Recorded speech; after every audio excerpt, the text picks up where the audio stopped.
इस सर्वोत्कृष्ट भूमि पर सर्वोत्कृष्ट विधान, समयसार महामंडल विधान और वो समयसार महान ग्रंथ इस भरत क्षेत्र का अद्वितीय सर्वोत्कृष्ट ग्रंथ और टोडरमल स्मारक की स्वर्ण जयंती का ये सर्वोत्कृष्ट आयोजन। क्या जब सभी चीजें सर्वश्रेष्ठ है तो इस प्रसंग पर अपना सर्वश्रेष्ठ प्रयोजन क्यों न सिद्ध हो? क्या है सर्वश्रेष्ठ प्रयोजन बोलो? इस सिद्ध क्षेत्र पर जितने जीव आए, अनंत जीव यहां आए और उन्होंने निर्वाण की प्राप्ति कर ली। ये सिद्ध क्षेत्र निर्वाण होने वाला क्षेत्र है, यहां से निर्वाण जाते हैं, जहां से मुक्ति की प्राप्ति करते हैं। अरे अनंत अनंत जीवों ने मुक्ति की प्राप्ति की है। भरत क्षेत्र में ऐसा कोई दूसरा क्षेत्र दिखाई नहीं देता जिस क्षेत्र पर सिद्धालय में सबसे ज्यादा सिद्ध विराजमान हो। वो क्षेत्र है ये सिद्ध क्षेत्र सम्मेत शिखर जी। अशरीरी होने का मार्ग जीवों को यहां से मिलता है और गुरुदेव श्री कहते हैं कि ये समयसार महाशास्त्र अशरीरी होने का महाशास्त्र है। आचार्य कुंद कुंद स्वामी इस समयसार ग्रंथ की शुरुआत सिद्धों को वंदन करके करते हैं।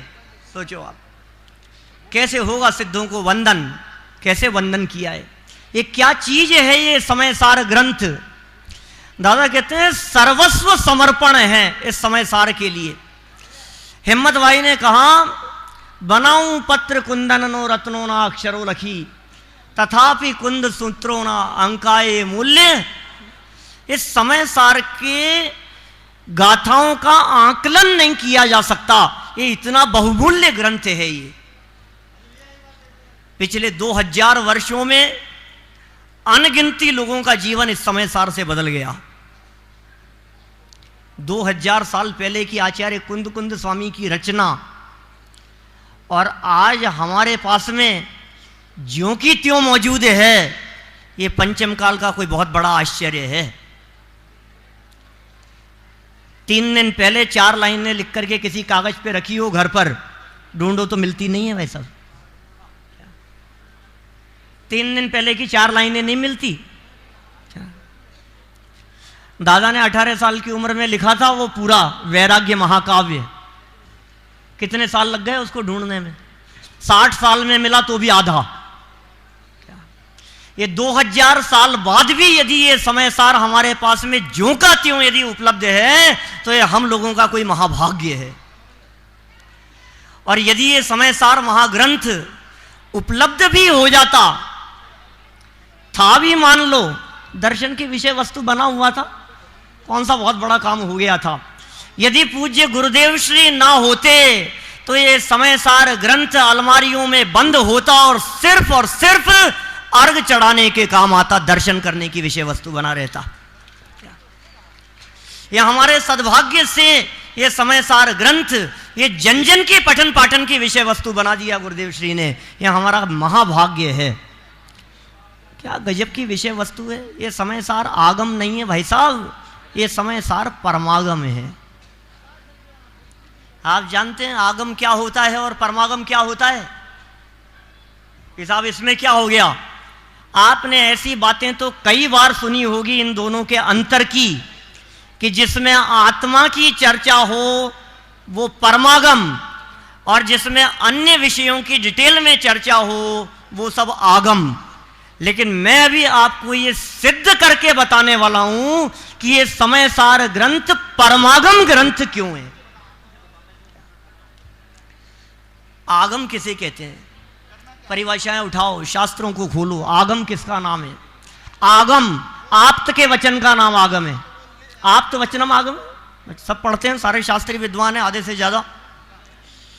आप्त के वचन को आगम कहते हैं। परंपरा से जो चली आई बात है उसका नाम आगम है।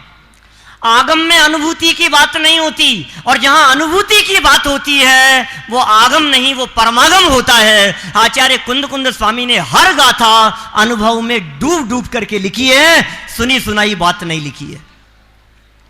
गुणस्थानों की चर्चा आगम हो सकता है, मार्गणा स्थान की चर्चा आगम हो सकता है, क्योंकि गुणस्थान की चर्चा अनुभव का विषय नहीं है। समझ में आ रही है बात? एक एक अधिकार उठा करके देखो, 9 अधिकार लिखे आचार्य कुंद स्वामी ने। जीवाजीव अधिकार लिखा। आप कल्पना करो, अपने हृदय पर हाथ रख करके सोचना, हम लोग सब स्वाध्यायी लोग हैं, आत्मार्थी लोग हैं, जीव अजीव का वर्णन करने के लिए हमें कहते तो हम क्या लिखते। और आचार्य कुंद स्वामी ने पूरा जीवाजीवाधिकार लिखा। क्या लिखा इन्होंने इसमें? सोचो जरा गहराई से, गंभीरता से। आपको यदि जीव अजीव के बारे में लिखने के लिए कहते तो आप लिखते संसारिणो मुक्ताश्य। 2 प्रकार के जीव होते हैं, संसारिण त्रस स्थावर, संसारी जीव त्रस और स्थावर होते हैं। त्रस जीव कौन कौन से होते हैं, स्थावर जीव कौन कौन से होते हैं? चेतनता बिन सो अजीव हैं, पंच भेदता के हैं, पुद्गल पंच वरण रस गंध 2 फरस वसु जाके हैं। आप क्या कहते हैं अजीव के बारे में? लेकिन आचार्य कुंद स्वामी ने पूरा जीवाजीवाधिकार लिख दिया। 68 गाथाएं लिखी जीवाजीवाधिकार में, और 68 गाथाओं में से एक भी गाथा में उन्होंने इस तरह के भेद प्रभेदों की चर्चा नहीं की। मूल प्रतिपाद्य क्या है? अनुभव की बात लिखी, जीव जुदा और अजीव जुदा, ये भेद विज्ञान की बात करते हैं पूरे जीवाजीवाधिकार के अंदर। इसके अलावा दूसरी चर्चा ही नहीं है, यही चर्चा करते हैं बस। जीव अलग है और अजीव अलग है, एकत्व की चर्चा करते हैं। 5वीं गाथा में जो प्रतिज्ञा ली आचार्य कुंद स्वामी ने, उस प्रतिज्ञा का निर्वाह किया, लेकिन अलग अलग शैली में, अलग अलग स्टाइल में। जीवाजीवाधिकार के अंदर उस बात का प्रतिपादन करने की स्टाइल अलग प्रकार की थी। कर्ता कर्म अधिकार के अंदर उसी बात का प्रतिपादन करने की स्टाइल अलग प्रकार की थी। पुण्य पाप अधिकार में अलग प्रकार की स्टाइल में बतलाया, आश्रव अधिकार में अलग प्रकार की स्टाइल में बतलाया, बंध संवर अधिकार में एक एक अधिकार उठा करके देखो। जीवाजीवाधिकार के अंदर क्या कहते हैं? बोलो। मैं पर नहीं और पर मेरा नहीं, एकत्व और ममत्व, इन 2 बुद्धियों को छुड़ाने की चर्चा की है जीवाजीवाधिकार के अंदर। पूरे जीवाजीवाधिकार में यही चर्चा, ये मेरा नहीं है, ये मेरा नहीं है, ये मेरा नहीं है। इतनी सरल गाथाएं, लोगों को लगता है साहब ये समय सार तो मुनिराजियों के लिए है। ऐसी बातें करते हैं लोग, मुनिराजियों के लिए, अज्ञानियों के लिए बात करते हैं। वो कहते हैं ये मेरा नहीं है, मैं इनका नहीं हूं, ये मेरे हैं, मैं इनका हूं, ये मैं हूं। इस प्रकार की चर्चाएं करने वाले की बात करते हैं। क्या ऐसी चर्चाएं मुनिराज करते हैं? घरबार आदि परिग्रह, उनकी जो चर्चा, उनके प्रति जो ममत्व छुड़ाने की बात कही है, भाई साहब ये कुछ अद्भुत बातें हैं। 68 अधिकारों में वो चर्चा करते हुए जीव और अजीव, जीव अजीव से भिन्न है। मैं जीव नहीं, मैं अजीव नहीं, और अजीव मेरा नहीं। कहने को तो बात बहुत साधारण सी है, मैं अजीव नहीं और अजीव मेरा नहीं, लेकिन ये बात कहने सुनने मात्र की नहीं है। मैं जानता हूं इस सभा के अंदर ऐसा कोई नहीं होगा जो इस बात से अनजान होगा, अनभिज्ञ होगा। बात इतनी सी नहीं है, बात तो भाव भाषण की है। मैं शरीर नहीं हूं और शरीर मेरा नहीं है, ये भाव भाषण की बात है। ये चर्चा की है जीवाजीवाधिकार में। कर्ता कर्म अधिकार लिख दिया। आप कर्ता कर्म की चर्चा करते तो क्या करते?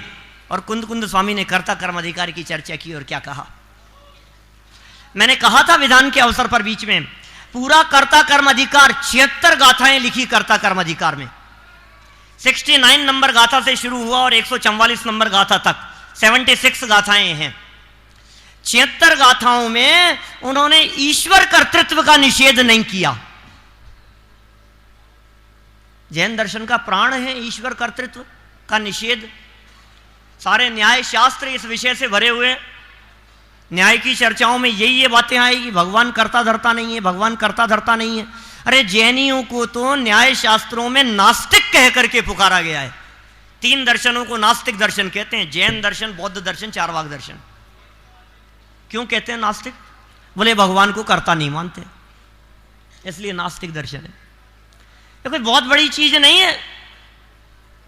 यहां तो आचार्य कुंद स्वामी एक लाइन बर्बाद नहीं करना चाहते थे ये कहकर के कि ईश्वर कर्ता नहीं है। मूल बात तो ये है कि मैं जगत के किसी भी कार्य का कर्ता धर्ता नहीं हूं। बोलो, साधारण बात है। ये अनुभव की विषयभूत वस्तु नहीं है, ये अनुभव की चीज नहीं है, ये फील करने की बात नहीं है।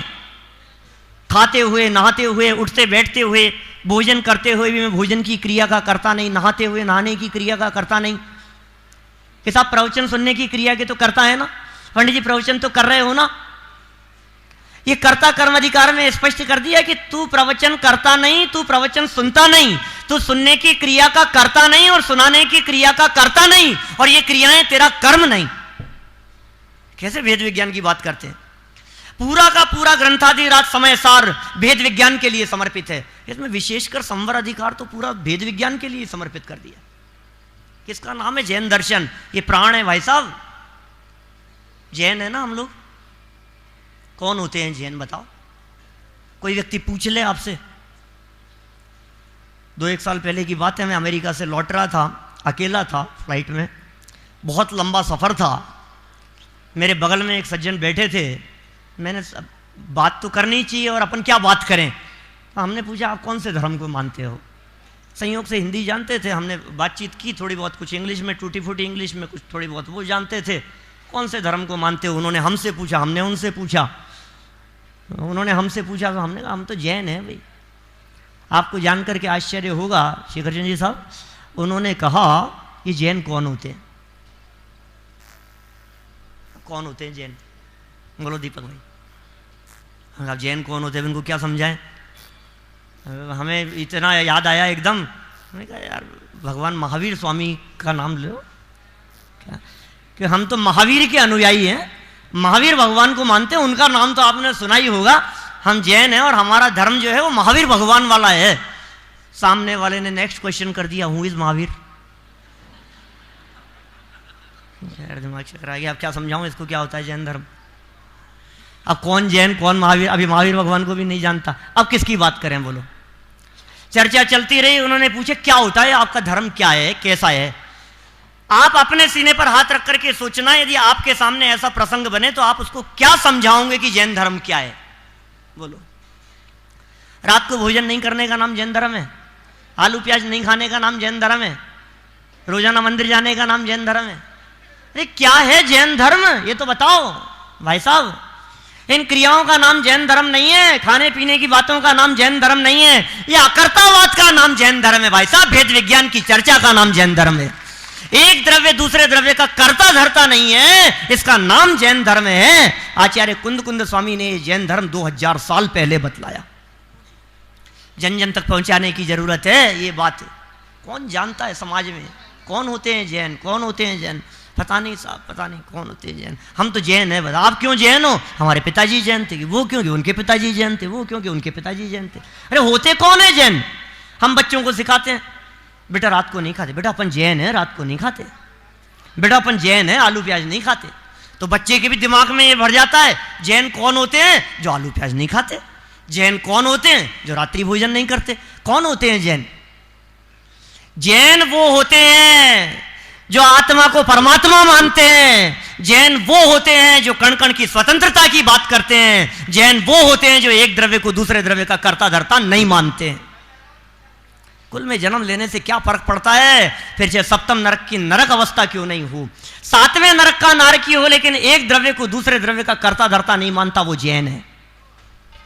ये वो जैन धर्म है। हम वो जैनियों की बात करते हैं। आचार्य कुंद स्वामी उस जैन धर्म की बात करते हैं जिस जैन धर्म का पालन त्रियंचों में होता है, जिस जैन धर्म का पालन नरकों में होता है, जिस जैन धर्म का पालन स्वर्गों में होता है, जिस जैन धर्म के पालन करने वाले असंख्यात जीव चारों गतियों में दिखाई देते हैं, उस जैन धर्म की बात करते हैं कुंद स्वामी। इसलिए ये समय सार आगम नहीं है, ये समय सार परमागम है, क्योंकि इसकी एक एक गाथा अंदर की गहराई से निकल करके उतर करके अवतरित हुई है।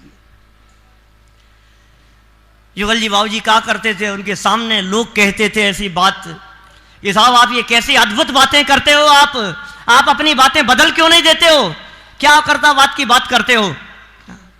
तो कहते थे बाबूजी ऐसी बात, अरे भैया ये कुदरत की व्यवस्था है, ये कुदरत का कानून है, यदि कुदरत अपनी व्यवस्था को छोड़ दे तो हम अपनी गाथाएं बदल दें क्या? ये प्रकृति की व्यवस्था है, ये सृष्टि का स्वरूप है, ये कण कण की स्वाधीनता वस्तु के स्वरूप में शामिल है। एक द्रव्य दूसरे द्रव्य का कर्ता धर्ता नहीं है, ये मूल स्वरूप है भाई साहब, ये कर्ता कर्म अधिकार का प्रतिपाद्य है। अतीन्द्रिय आनंद की अनुभूति की चर्चा की, और कर्ता कर्म अधिकार के अंत में आते आते तो उन्होंने बिल्कुल मानव अनुभूति में उतार दिया हो। निर्विकल्प होने की बात कर दी उन्होंने, विकल्पातीत होने की बात कर दी। बंधा है नहीं बंधा है, एक है अनेक है, 23 कलश लिखे आचार्य अमृतचंद्र स्वामी ने, 141, 142, 43, 144 गाथा उठा करके देखो जरा, क्या भेद विज्ञान की चर्चा की है, क्या निर्विकल्प होने की, पक्षाती क्रांति की चर्चा की है। यही तो हमारा ध्येय है, यही तो उद्देश्य है, और क्या है? जैन धर्म का सार आत्मा की अनुभूति, और कुछ नहीं। अपने आप को जानो, अपने आप को पहचानो, अपने आप में समझ आओ, यही जैन धर्म है, और कुछ नहीं है। अपने आप को जानना जैन धर्म है। आगे पुण्य पाप अधिकार देखो, जीवा जीवाधिकार के अंदर उन्होंने चर्चा की निश्चय व्यवहार की मुख्य रूप से। कर्ता कर्म अधिकार में आचार्य कुंद स्वामी ने मुख्य रूप से चर्चा की निमित्त नैमित्तिक संबंध की। उन्होंने कहा है तो निमित्त नैमित्तिक संबंध और मानता है कर्ता कर्म संबंध, है तो ज्ञाता दृष्टा और मानता है कर्ता धर्ता। उस मान्यता के ऊपर चोट मारी, वो कर्ता कर्म अधिकार की चर्चा हुई। बहुत महत्वपूर्ण प्रकरण लिखा उसके बाद में, पुण्य पाप अधिकार। आप सोचिए, तत्वार्थ सूत्र उस जमाने में लिखा जा चुका था, लिख रहे थे, समकालीन थे लगभग। कहते हैं उमा स्वामी कुंद के शिष्य थे। 7 तत्वों की चर्चा होती थी, पूरे तत्वार्थ सूत्र में 7 तत्वों की चर्चा है। समय सार में किसकी चर्चा है? समय सार में किसकी चर्चा है? सब समय सार में भी 7 तत्व की चर्चा है, 9 तत्व की चर्चा है। कर्ता कर्म अधिकार जीवा जीवाधिकार का ही उत्तरार्ध है, विधान में कही थी बात। और बाकी तत्व ही तो हैं सब, पुण्य पाप आदि ये सब तत्व ही तो हैं, 9 तत्वों में शामिल किया। मैं कहता हूं एक तत्वार्थ सूत्र में तत्वों का वर्णन हुआ और एक समय सार में तत्वों का वर्णन हुआ, जमीन आसमान का अंतर है। तत्वार्थ सूत्र में जो वर्णन हुआ है वो सुन सुन करके परंपरा से चली आई बात का वर्णन है, और समय सार में जो वर्णन है वो सुन करके परंपरा से चली आई बात का वर्णन नहीं है। इसलिए समय सार आगम नहीं परमागम है। समझ में आ रही है ये बात? आश्रव के 57 भेद अनुभव का विषय नहीं है, लेकिन ज्ञानी जीव को आश्रव नहीं होता, यह अनुभूति का विषय। कहां अंदर में बैठ करके बात करते हैं। आश्रव के कितने भेद प्रभेद हैं, आश्रव किस प्रकार से होता है, किस प्रकार से नहीं होता है, आश्रवों की कैसी कैसी चर्चाएं, मिथ्यात्व से अविरति, प्रमाद, कषाय, योग, भेद प्रभेदों की चर्चा करो, उनके विस्तार की चर्चा करो। अरे आचार्य कुंद स्वामी कहते हैं आश्रव अधिकार में आश्रव होता ही नहीं है ज्ञानी को। लो, आश्रव अधिकार लिख रहे हैं। कोई व्यक्ति आश्रव अधिकार नाम पढ़ करके ये सोचे आश्रवों का स्वरूप बताया होगा। किसी को निबंध लिखना था आश्रव के ऊपर, मेरे पास में आए, मेरे से कहा कि पंडित जी आप तो समय सार खूब पढ़ते पढ़ाते हो, तो समय सार के अंदर एक आश्रव अधिकार भी है, हमें आश्रव पे निबंध लिखना है। आश्रव अधिकार में मिल जाएगी ना आश्रव का वर्णन? मैंने कहा आश्रव अधिकार में आश्रव का वर्णन नहीं मिलेगा, आश्रव अधिकार में आश्रवों के पीछे मर्म मिलेगा, जो आश्रव तत्व को समझने के पीछे होना चाहिए। निराश्रवी होता है, ज्ञानी के आश्रव नहीं होता है। कुंद स्वामी से प्रश्न किया, ज्ञानी के आश्रव नहीं होता है? कौन से ज्ञानी की बात कर रहे हो आप? सिद्ध भगवान की, सिद्धों की बात कर रहे हैं, अनंतों की चर्चा कर रहे हैं, मुनिराजों की चर्चा कर रहे हैं। स्पष्ट रूप से ज्ञानी शब्द की चर्चा चौथे गुणस्थान वाले के लिए है। भोगों के बीच में रहते हुए भी, संयोगों के बीच में रहते हुए भी आश्रव नहीं होता। ये कैसी बात कही है उन्होंने? सुनो भाई, क्या कहा वहां आश्रव अधिकार में? मैं कोशिश करूंगा कि आपको पूरे समय सार की विषय वस्तु से परिचित करा दूं पौन घंटे में। क्या कहा आश्रव अधिकार में? आश्रव कैसे होता है? हम लोगों को क्या लगता है जो भी आश्रव होते हैं, मतलब भाव कर्म होते हैं ना, वो द्रव्य कर्मों पर बेस होते हैं। द्रव्य कर्म का उदय आता है, भाव कर्म करता है, ये जीव भाव कर्म करता है तो द्रव्य कर्म बनते हैं, फिर द्रव्य कर्म का उदय आता है तो भाव कर्म होते हैं, है ना? भाव कर्म है आश्रव। भाव कर्म का मतलब आश्रव। तो कैसे होता है आश्रव? बोले द्रव्य कर्मों के उदय से आश्रव होता है, ऐसा लगता है हमारे को। आचार्य कुंद कह रहे हैं बहुत बड़ी गलतफहमी में है। द्रव्य कर्म के उदय से आश्रव नहीं, हाँ उदय होता है, लेकिन 8 कर्मों के उदय से भाव कर्म नहीं। एकमात्र मोहनीय कर्म के कारण आश्रव होता है, मोहनीय कर्म के उदय के निमित्त से आश्रव होता है। 8 कर्मों में से 7 के उदय के निमित्त से नहीं, 7 कर्मों के उदय से होने वाले भाव से आश्रव नहीं होता, मोहनीय कर्म के उदय से होने वाले भाव से आश्रव होता है। पंडित जी साहब कि हाँ साहब ठीक है, चलो मोहनी से तो होता है ना। अब सुनो जरा, मोहनीय में भी 2 प्रकार के मोहनीय है, एक दर्शन मोहनीय और एक चारित्र मोहनीय। तो कहते हैं दर्शन मोहनी से अनंत गुना आश्रव होता है और चारित्र मोहनी से नहीं के बराबर आश्रव होता है। और सम्यक दृष्टि ज्ञानी जीव के दर्शन मोहनीय है नहीं, इसलिए सम्यक दृष्टि ज्ञानी जीव निराश्रव है। पॉइंट समझ में आया क्या कह रहे हैं? सम्यक दृष्टि ज्ञानी जीव को निराश्रव कैसे कह दिया? कैसे कहते हो सम्यक दृष्टि ज्ञानी जीव निराश्रव है? समझ में आ रही है क्या कह रहे हैं आचार्य कुंद स्वामी? क्योंकि मिथ्यात्व से होने वाला आश्रव उसके होता ही नहीं है। 5 प्रकार से आश्रव, मिथ्यात्व, अविरति, प्रमाद, कषाय, योग, ठीक है ना। 9 9 9 9 9 5 जगह, 5 9 कितने हो गए? 99,999 कर्ज आए माथे पर।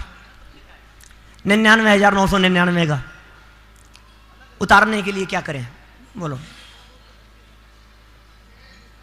क्या करें बोलो अमित भाई? कर्जा उतारने के लिए 5 ही तो 9 है, 9 रुपए दो और 1 9 साफ कर दो, है? ऐसा होगा मणिलाल भाई? है ऐसा? 9 9 9 9 9 5 जगह लिखे, 9 रुपए दिए हमने तो 1 9 मिट जाएगा कि नहीं? भाई साहब पहला नावा मिटने की कीमत 90,000 रुपया है, 9 रुपया नहीं है। समझ में आ रही है बात? दूसरे की कीमत कितनी है? दूसरे की कीमत 9,000 है, तीसरे की कीमत 900 है, चौथे की कीमत 90 रुपए है और 5वें की कीमत 9 रुपए है। मिथ्यात्व की कीमत 90,000 के बराबर है। समझ में आ रही है बात? मिथ्यात्व जिसके चला गया, सम्यक दर्शन की प्राप्ति जिसके जीवन में हो गई, सम्यक दृष्टि हो गया। आचार्य कुंद स्वामी कहते हैं आश्रव ही नहीं, निराश्रव ही हो गया। ये आश्रव अधिकार में बतलाया। पुण्य पाप अधिकार उससे पहले लिखा। क्या चर्चा की पुण्य पाप अधिकार में? पुण्य पाप की बातें की होगी। तत्वार सूत्र उठा करके देखो, गोमट सार उठा करके देखो तो क्या बातें मिलेगी? तत्वार सूत्र और गोमट सार के अंदर बातें मिलती है प्रकृतियों की। पुण्य पाप अधिकार में पुण्य पाप की चर्चा करना अभिष्ट नहीं है। कौन करे पुण्य पाप की चर्चा? पुण्य पाप प्रकृतियों की चर्चा कौन करे? कितनी पुण्य प्रकृतियां? बोले 148 कर्म प्रकृतियों में से 68 प्रकृतियां पुण्य प्रकृतियां। कितनी? 148 कर्म प्रकृतियों में से पुण्य प्रकृतियां कितनी? और पाप प्रकृतियां 100। ठीक है ना? बराबर ना? 148 कर्म प्रकृतियों में से 68 कर्म प्रकृतियां पुण्य प्रकृतियां और 100 कर्म प्रकृतियां पाप प्रकृतियां। बहुत से लोगों की गर्दन हिल रही है, क्या कह रहे हो? 80 कुछ लोगों की आवाज आ रही है 80। कैलकुलेशन बहुत सही है। 20 प्रकृतियां ऐसी है जो प्रकृतियां पुण्य में भी शामिल होती है और पाप में भी शामिल होती है। पता है आपको? इस आश्रव अधिकार में एक बहुत सुंदर गाथा मैंने ध्यान आकर्षित किया था आपको। 173 नंबर की गाथा है। उपयोग के अनुसार, उपयोग के प्रयोग वाली जो गाथा है, वो गाथा लागू होती है यहां कि पुण्य का उदय है कि पाप का उदय। बोले अनुकूल वेदन कर रहा है तो पुण्य का उदय, प्रतिकूल वेदन करे तो पाप का उदय। क्या बड़ा गजब बात है भाई। पुण्य पाप अधिकार का प्रतिपाद्य पुण्य पाप समझाना नहीं है। पुण्य पाप अधिकार का प्रतिपाद्य पुण्य पाप के एकत्व को बतलाना है। पुण्य और पाप दोनों समान हैं।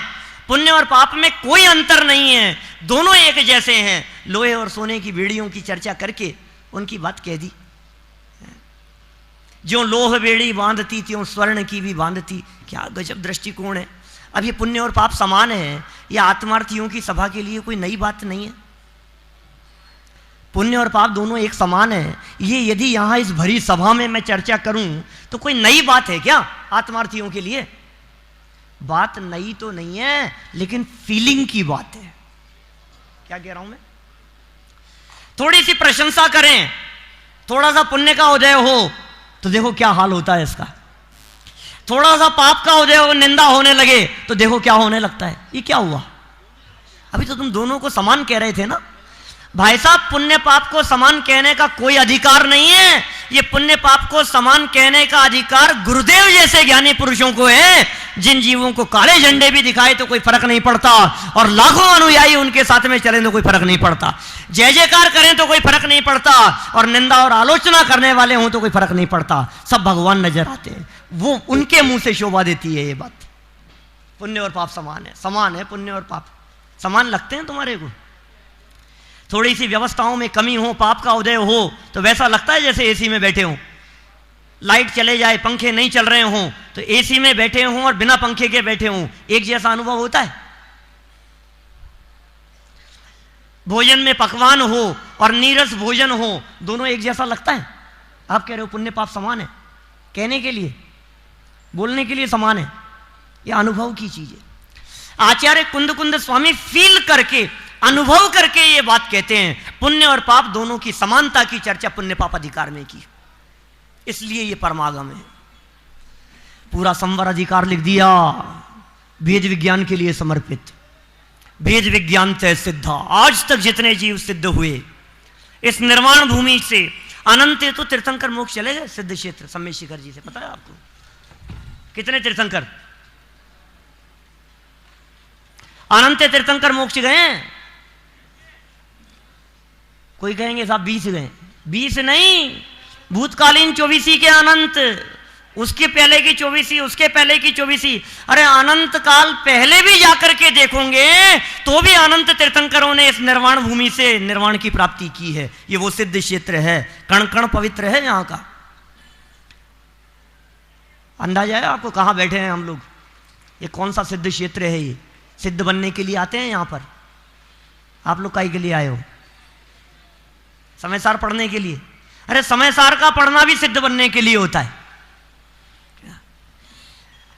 जो लोग यहां आए सिद्ध क्षेत्र पर, और सिद्ध क्षेत्र पर आकर के जिनके हृदय में सिद्धों की महिमा आई, उन्होंने सिद्ध दशा की ओर गमन कर लिया।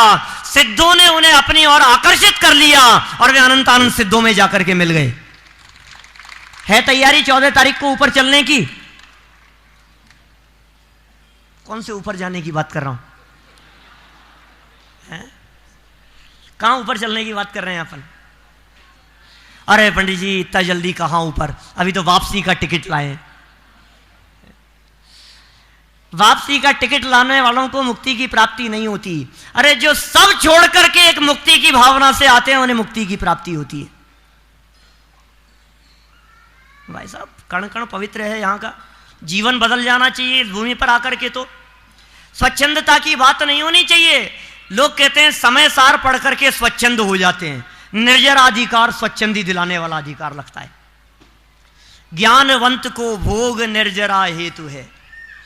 ज्ञानियों के भोग भी निर्जरा के कारण दिखाई देते हैं। अरे क्या देखो साहब भोग भोग रहा है, निर्जरा हो रही है, भोग निर्जरा, ये कैसा है? इसलिए लोग कहने लगे तुम समय सार पढ़ो ही मत। क्या बात कर रहे हो आप? स्वच्छंदी होने के लिए नहीं है। अभी कुछ दिनों पहले कोई एक व्यक्ति हमारे वहां सम्मेद शिखर जी की वंदना करके आए। रात को भोजन करते थे। मैंने कहा यार शिखर जी जाकर के आए हो, क्या काम कर रहे हो? ये क्यों पाप का काम करते हो? डर नहीं लगता तुम्हारे को? बोले अब क्या डरना, एक बार वंदे जो कोई। हम तो कराए वंदना, अब हमारे को काय का डर है? ताही नरक पशु गति नहीं होई। मैंने कहा जानते हो इसका मतलब क्या है? आप लोगों ने की क्या नहीं वंदना? बहुतों ने की होगी, बहुत कम ही लोग ऐसे होंगे जिन्होंने वंदना नहीं की होगी। क्या मतलब है? एक बार वंदे जो कोई ताही नरक पशु गति नहीं हुई। नहीं जाएगा वो नरक में, नहीं जाएगा त्रियंच में। सच्चाई है ये, झूठ है? ऐसे लिख दिया है? एक बार अच्छा भाव सहित वंदे जो कोई, ऐसा? अब तो ठीक है ना? आप लोग भाव से वंदना करने वाले हो कि नहीं? अच्छा पहले जब तक आपने जब की है वंदना तो भाव से की थी कि नहीं की थी? साहब हमने तो बहुत भाव से की है, अब तो हमारे को नहीं होगी ना। अरे भैया, भाव सहित का अर्थ ये है अपने स्वभाव की महिमा आए। क्या भाव सहित एक बार वंदन करे, सिद्ध भूमि पर आए, सिद्धों की तलहटी में आए। मैंने कहा ना स्टार्ट करते हुए, भरत क्षेत्र 526 योजन का, 526 योजन के भरत क्षेत्र में सिद्धालय में देखो ऊपर जाकर के, तो सबसे ज्यादा सिद्ध आपको मिलेंगे यहां जहां आप लोग बैठे हुए हो, सबसे ज्यादा सिद्ध मिलेंगे, बराबर है। सम्मेश शिखर जी क्षेत्र की वंदना करे, मनीष जी करके आए आज, सम्मेश शिखर जी क्षेत्र की वंदना करे क्या, और ऊपर उठा करके देखे, आंखें ऊपर उठा करके देखे और अनंत अनंत सिद्ध परमात्मा दिखाई देवे, और सिद्धों को देखे, और सिद्धों को देखने के बाद में सिद्ध स्वभाव दिखाई देवे, और जिनको सिद्ध स्वभाव दिखाई देवे कहते हैं उसे सम्यक दर्शन की प्राप्ति हो जाए, और सम्यक दृष्टि जीवों को नरक और तिर्यंच आयु का बंधन नहीं होता। एक बार यदि उसने भाव सहित सिद्ध स्वरूप या सिद्ध स्वभावी भगवान आत्मा को जान लिया, त्रिकाली ध्रुव गायक भगवान आत्मा को जान लिया, आत्मा की अनुभूति हो गई, सम्यक दर्शन की प्राप्ति हो गई, भेद विज्ञान हो गया, अब तिर्यंच गति की प्राप्ति नहीं होती, अब नरक की प्राप्ति नहीं होती। अरे चक्कर लगाने वालों का काम नहीं है, चक्कर लगा करके आ जाओ तो नरक जाएगा कि नहीं? अनंत बार जाकर के आए, क्या है, अनंत बार जन्म लिया है, सम्मेश शिखर जी में जन्म लिया है, अनंत बार कण कण में जन्म लिया है, प्रदेश प्रदेश पर जन्म लिया है। बात जन्म लेने की नहीं है, बात वंदना की नहीं है, बात दौड़ लगाने की नहीं है। 2-3 साल पहले आए थे, शिविर में आए थे, पंचकल्याणक में आए थे, वंदना करके साथ में 3-4 बजे तक उतरे। एक भाई ने पूछा पंडित जी कितने बजे, कब वंदना करके उतरे? मैंने कहा 3-4 बज गए थे। बोले अरे यार पंडित जी बहुत ढीले रहे आप तो। क्या बोले, इतने ढीले यार, जवान आदमी हो, 4 बजा दिए आपने। मैंने कहा तुम कितने बजे उतरे थे? हम तो 12 बजे ही उतर गए थे। बगल में एक और थे, 12 नहीं मैं तो 11 बजे ही। एक बोला 10:30 बजे। मैंने कहा आया काहे को था, यहाँ पे दौड़ लगाने के लिए आया था। सिद्ध क्षेत्र पर आया है, सिद्धों की वंदना करने के लिए आया है। सिद्धों का स्वरूप स्मरण ना होवे तो क्या सिद्ध भूमि का दर्शन किया? एक बार यदि भाव सहित वंदन कर लिया, अपने स्वरूप को जान लिया, हो गई सम्यक दर्शन की प्राप्ति, हो गया भेद विज्ञान। अब ऐसे ज्ञानी जीवों को आश्रव नहीं होता। अब ऐसे ज्ञानी जीव भोगों को भोगे, बोले निर्जरा होती रहती है। क्या प्रतिपाद्य, क्या बात करते हैं कुंद कुंद स्वामी। उठा करके देखो समय सार की गाथाएं, एक एक गाथा इतनी मार्मिक नजर आती है। माने निर्जरा अधिकार में 3 महत्वपूर्ण बातें कही उन्होंने। भोग भोगते हुए भी निर्जरा हो रही है, एक बात कही। ज्ञानी जीव परिग्रह के बीच में रहता है लेकिन परिग्रह उसका नहीं है। और अंत में आते आते ज्ञानी जीव को वो सप्त भयों से रहित और अष्ट अंग से सहित, ऐसी बात कह दी। क्या क्या बात, निर्जरा की चर्चा कर रहे हैं और ये क्या बातें कहने लगे आशीष? निर्जरा की बात कहने थे, ऐसे क्यों ना, इतनी कर्म प्रकृतियों का आश्रम नहीं होता, इतनी कर्म प्रकृतियों की बंध विच्युति हो जाती है, इतने कर्म प्रकृतियों की निर्जरा होती है, ये कहना था ना। ये क्या निर्जरा की बात करते हैं? ज्ञान और वैराग्य का बल है ज्ञानी के साथ में। और 2 उदाहरण दिए मैंने सुबह विधान के अंदर, ध्यान आकर्षित किया था। बता सकते हैं कौन कौन से 2 उदाहरण? एक वैद्य का उदाहरण दिया और एक शराब का उदाहरण दिया। जहर पी करके भी वैद्य को जहर का असर नहीं होता, मरता नहीं है। ये क्या गजब बात है यार। जहर पीने के बावजूद भी, समझदार है ना, ज्ञानी है ना, चढ़ता नहीं है उसको, जहर नहीं चढ़ता है, वो जानता है। सर्प और नेवले होते हैं ना, तो नेवला जो है वो जानता है, उसके पास जहां वो जो बूटी होती है ना, नाग दमनी जहां होती है जड़ी बूटी, वो उस जगह पर सर्प से युद्ध करता है, लड़ाई करता है। तो जैसे ही सर्प डस लेवे, वो नाग दमनी को सूंघ लेता है और जहर उतर जाता है। सम्यक दृष्टि ज्ञानी जीव के पास में वो भेद विज्ञान की, वो त्रिकाली ध्रुव ज्ञायक भगवान आत्मा की दृष्टि की, वो अभेद अखंड ज्ञायक भगवान आत्मा देह देवालय में विराजमान है। ये नाग दमनी अंदर में मौजूद है, इसलिए मिथ्यात्व का जहर तो चढ़ता ही नहीं है और कर्मों की निर्जरा भी निरंतर होती रहती है। ये क्या चमत्कार है। ये स्वभाव दृष्टि का बल है भाई साहब। आचार्य कुंद स्वामी परमागम लिख रहे थे, आगम नहीं लिख रहे थे। आगम लिख रहे होते तो वो बात लिखते हैं जो बातें सर्वज्ञ के ज्ञान के अतिरिक्त कहीं नहीं जा सकती। बोलो, कर्म प्रकृतियों के नाम लिखने हो, अब हाथ पे हाथ धर के आत्मा की अनुभूति करने के लिए बैठे हुए हैं, तो आत्मा की अनुभूति करते समय कर्म प्रकृतियों के नाम भी आते होंगे। मति ज्ञानावरण, श्रुत ज्ञानावरण, अवधि ज्ञानावरण, मन परे ज्ञानावरण, केवल ज्ञानावरण, चक्षु दर्शनावरण, चक्षु दर्शनावरण, अवधि दर्शनावरण है, केवल दर्शनावरण, निद्रा निद्रा निद्रा, प्रसला प्रसला, अनुभव से आते होंगे ये शब्द। भाई साहब ये परमागम है, समझ में आ रही है बात? अब आगम होता तो परंपरा आचार्यों से चलती आई हुई बात सर्वज्ञ परमात्मा ने कही, गणधरों ने सुनी, गणधरों ने गूंथी, उसके बाद में द्वादशांग के पाठियों ने, फिर उन्होंने उनसे सुनी, आगे उन्होंने सुनी, उनके बाद में आगे उन्होंने सुनी, उनसे आगे सुनाई। ये परंपरा से चली आई हुई बात, वो भी लिख देते सुनी सुनाई बात, आगम हो जाता। ये आगम नहीं है, ये क्या है? क्यों है परमागम? अनुभव की बात करते, वेद विज्ञान की बात करते, इसलिए परमागम है। भोग भोगते हुए भी ज्ञानी निराश्रव, परिग्रह होते हुए भी परिग्रह नहीं है। 209 नंबर की गाथा, ऐसी चर्चा की उन्होंने। यदि परिग्रह मेरा बने तो मैं अजीव बनूं, अरे पर मैं तो ज्ञायक भाव हूं, इसलिए पर मेरे नहीं। ऐसी बातें कहते हैं इतने सरल सरल भाषा में। नवलगुण साहब क्या कहते हैं, देखो, छिद जाए या भिद जाए कोई, अथवा प्रलय को प्राप्त हो, जावे चला चाहे जहां, पर परिग्रह मेरा नहीं। क्या मतलब? क्या मतलब? क्यों नहीं तकलीफ होती है? ज्ञानियों को तकलीफ क्यों नहीं होती है परिग्रह के चले जाने पे? बोलो, तकलीफ क्यों नहीं है? मैं आपसे पूछता हूं, ये मोबाइल रखा है किसी का, किसका भैया? ये घड़ी किसकी है? रोहित जी, किसकी घड़ी? आपकी है? अच्छा, अभी यदि ये घड़ी यहां से चोरी चले जाए क्या, तो कितनी तकलीफ होगी दीपक भाई? कितनी तकलीफ होगी? मनीष भाई कितनी तकलीफ होगी? ये घड़ी चली जाए तो आपको कितनी तकलीफ है? सौगानी जी कोई तकलीफ नहीं है? ये घड़ी चले जाए तो आपको तकलीफ नहीं है? विवेक है तकलीफ तुम्हारी है क्या? क्यों नहीं है तकलीफ? मैं आपसे पूछना चाहता हूं।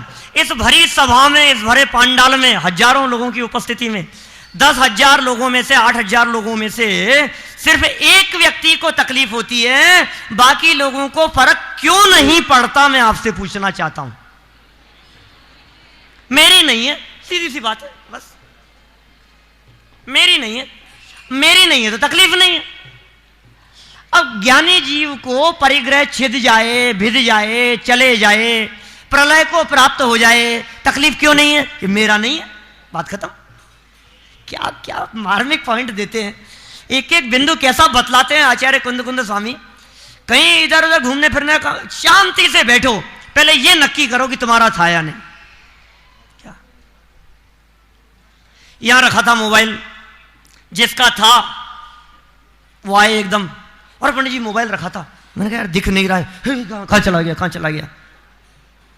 और इतनी देर में पता लगा तो यहां हल्का सा नीचे गिर गया, शांति मिलती है। ये क्या हुआ? तो यदि इसको अपना मानता है तो तकलीफ होती है, और अपना नहीं मानेगा तो तकलीफ नहीं है। ये निर्जरा अधिकार का सार है भाई साहब, ये कह रहे हैं आचार्य कुंद स्वामी।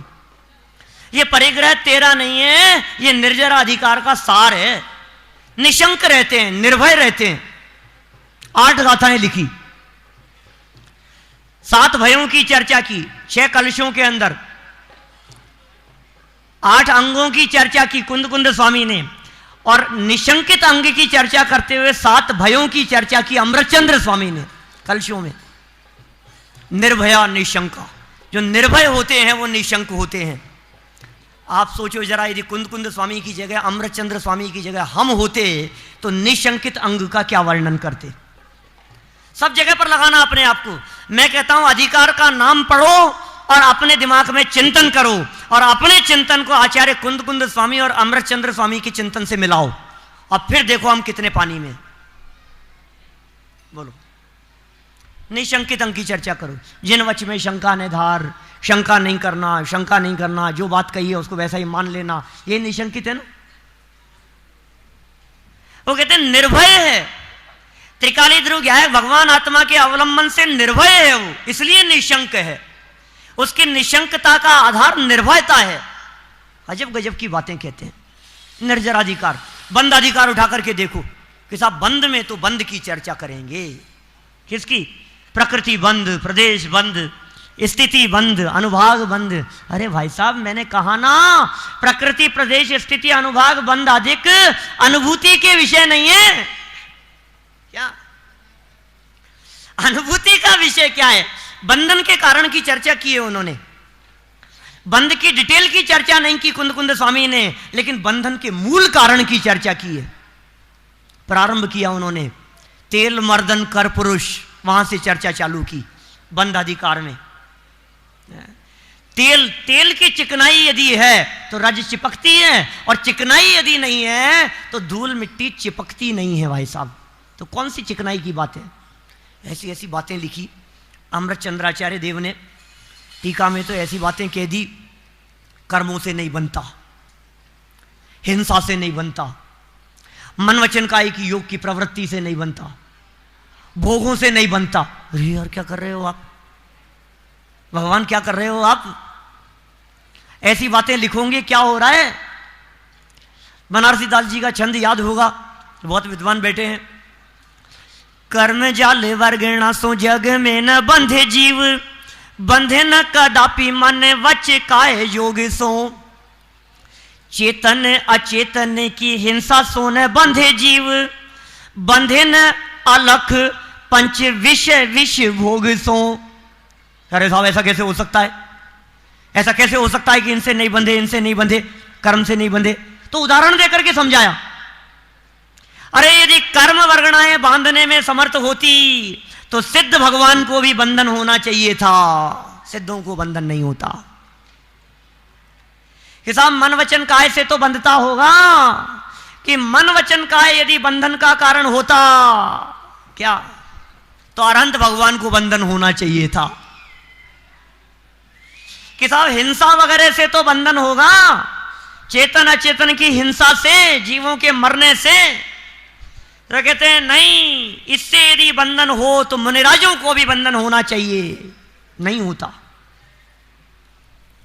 तो फिर भोग भोगने से तो बंधन होता होगा। कि सम्यक दृष्टि ज्ञानी जीवों को भोग भोगने के काल में भी बंधन नहीं होता। तो महाराज एक बात बताओ, बनता का बंधन भी है कि नहीं है? बंधता भी है कि नहीं बंधता है जीव, ये तो बताओ। फिर तो संसार मोक्ष की व्यवस्था ही नहीं रहेगी। कि बंधता तो है तो कैसे बंधता है? सुनो क्या लिखा।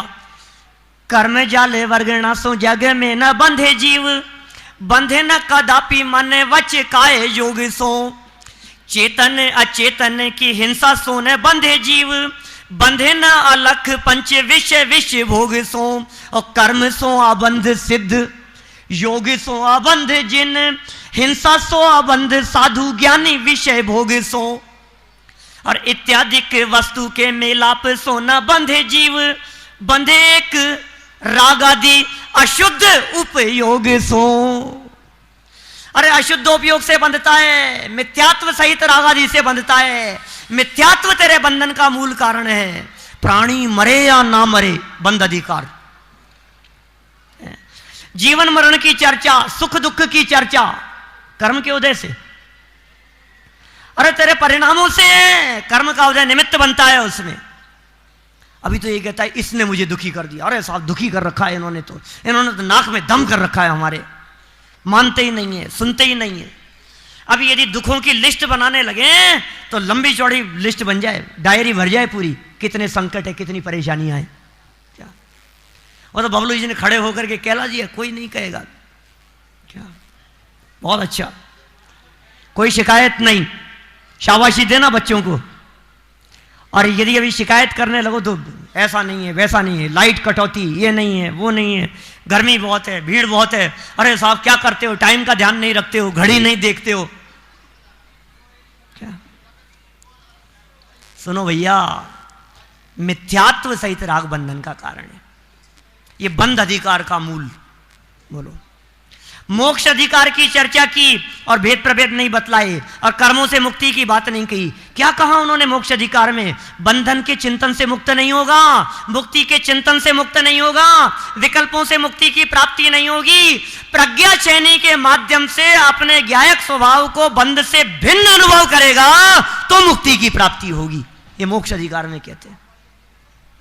सब स्वांग कह दिए और अंतिम अधिकार सर्व विशुद्ध ज्ञान अधिकार। क्या कहा सर्व विशुद्ध ज्ञान अधिकार में?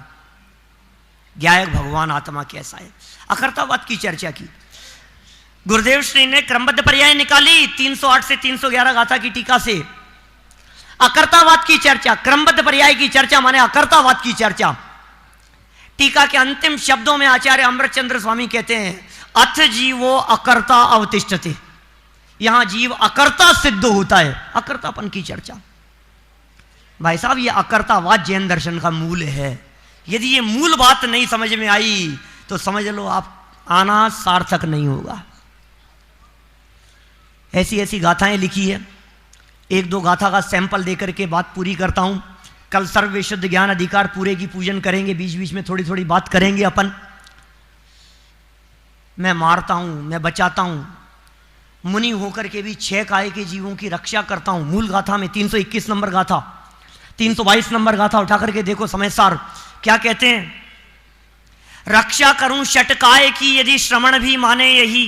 क्या आचार्य कुंद कुंद स्वामी कह रहे हैं, मुनिराजों की मुख्यता से बात कर रहे हैं, 6 काय के जीवों की रक्षा करने की वाले की बात कह रहे हैं।